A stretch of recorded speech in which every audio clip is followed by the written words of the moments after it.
முதல் வாசகம். இரண்டாம் அரசர்கள் ஆகமத்திலிருந்து வாசகம். அதிகாரம் 19, திருவசனங்கள் 9 முதல் 11, 14 முதல் 21, 31 முதல் 35 மற்றும் 36. அப்பொழுது அசீரியா மன்னன் எத்தியோப்பியா மன்னனான திராக்கா தனக்கு எதிராய் படை திரட்டி கொண்டு வருவதாக கேள்வியுற்று எசேக்கியாவிடம் மீண்டும் தூதரை அனுப்பி, யூதா அரசன் எசேக்கியாவிடம், நீங்கள் இவ்வாறு கூறுங்கள், எருசலேம் அசீரியா மன்னனின் கையில் ஒப்புவிக்கப்பட மாட்டாது என்று கூறும். உன் கடவுளை நம்பி ஏமாந்து விடாதே. இதோ, அசீரியா மன்னர்கள் எல்லா நாடுகளுக்கும் செய்திருப்பதையும் அவற்றை முற்றிலும் அழித்ததையும் நீ கேள்விப்பட்டிருப்பாய். அப்படி இருக்க நீ மட்டும் தப்பிவிட முடியுமா? எசேக்கியா தூதரின் கையில் இருந்த மடலை வாங்கி வாசித்த பின் கோவிலினுள் சென்று ஆண்டவர் திருமுன் மடலை விரித்து வைத்தார். மேலும் எசேக்கியா ஆண்டவரை மன்றாடி கூறியது: கெருபுகள் மேல் வீற்றிருக்கும் இஸ்ரேலின் கடவுளான ஆண்டவரே, இவ்வுலகத்து அரசர்களுக்கெல்லாம் நீர் ஒருவரே கடவுள். விண்ணையும் மண்ணையும் படைத்தவர் நீரே. ஆண்டவரே, நீர் செவி சாய்த்து கேட்டருளும். ஆண்டவரே, உம் வழிகளை திறந்து என்னை நோக்கி அருளும். தூது அனுப்பி என்றுமுள்ள கடவுளை பழித்துரைக்கும் சனகெரிபின் சொற்களை கேட்பீராக.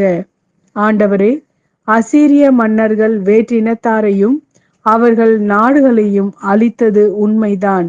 அவர்கள் வேற்றினத்தாரின் தெய்வ சிலைகளை நெருப்பிலிட்டு எரித்தனர்.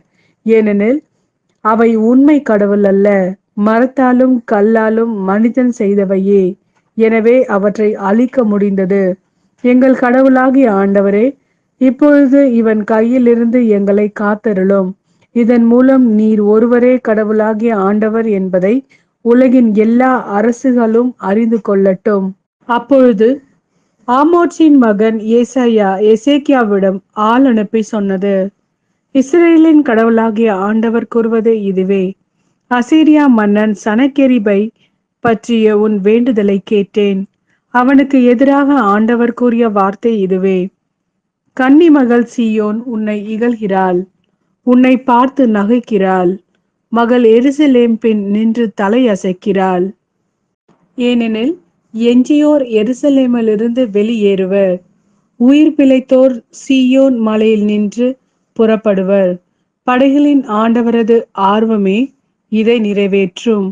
ஆதலால் ஆண்டவர் அசீரிய மன்னனை குறித்து இவ்வாறு கூறுகிறார்: அந்நகருக்குள் அவன் நுழைய மாட்டான், அதில் அம்பு எய்ய மாட்டான், அதை எதிர்த்து கேடயத்துடன் வரமாட்டான், அதற்கு எதிராக முற்றுகை தளம் எழுப்ப மாட்டான். அவன் வந்த வழியே திரும்பி போவான், இந்நகருக்குள் நுழையவே மாட்டான் என்கிறார் ஆண்டவர். இந்நகரை நான் பாதுகாப்பேன், என் பொருட்டும் என் ஊழியன் தாவீதின் பொருட்டும் நான் அதை விடுவிப்பேன். அன்றிரவு ஆண்டவரின் தூதர் புறப்பட்டு சென்று அசிரியரின் பாளையத்தில் 180,000 பேரை கொன்றனர். மக்கள் காலையில் எழுந்தபோது அங்கு அனைவரும் செத்த பிணமாய் கிடந்ததை கண்டனர்.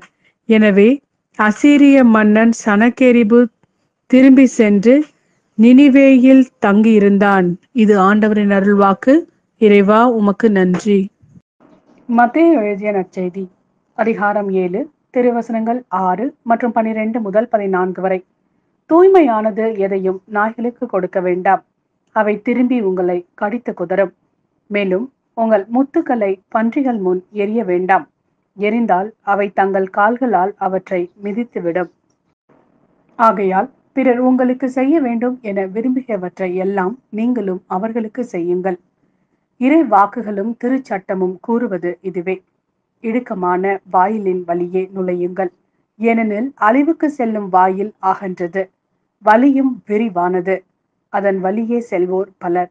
வாழ்வுக்கு செல்லும் வாயில் மிகவும் இடுக்கமானது, வழியும் மிக குறுகலானது, இதை கண்டுபிடிப்போர் சிலரே.